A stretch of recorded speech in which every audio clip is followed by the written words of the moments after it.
استعجالية، وخاصة تجنيد متقاعدين وتجنيد في مخصص الاستخدام وفي مخصص القطاع الطبي.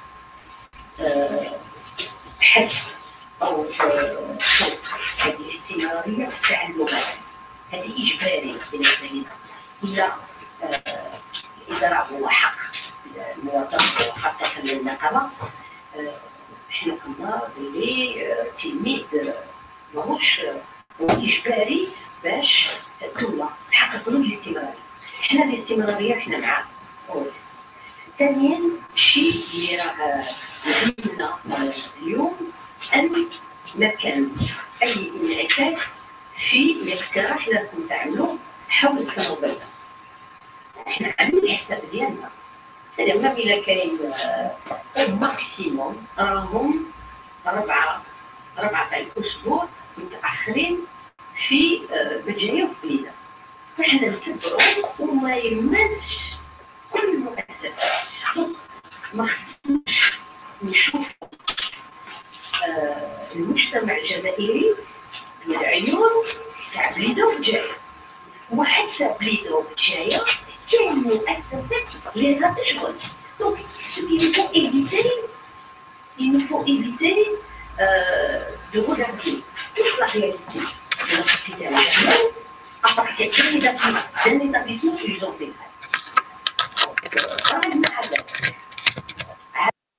تاع المضربين ملي بدات من لو 30، نتكلم على المستوى الوطني، من لو 30 جانفي ما كانش نهار وين العدد ما راش ينخفض، ما كانش نهار. الو انا فقط اريد، تكلمتوا على الانعكاس السلبي.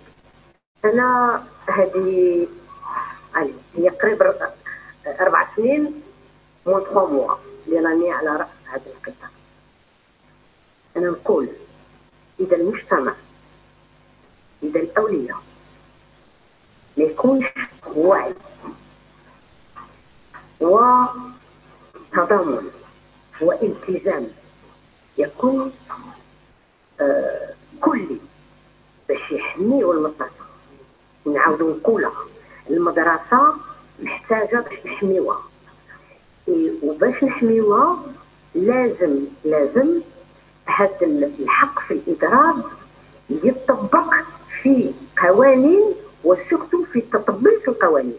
دونك لما تقولي فتحوا أبواب الحوار، وانا نقول لك الحوار مفتوح، ولكن المجتمع تاعنا ما متعوض بالحوار، ما عارفينش كاسكو ديالوغي فيدير، او نو سي با سكو ديالوغي فيدير.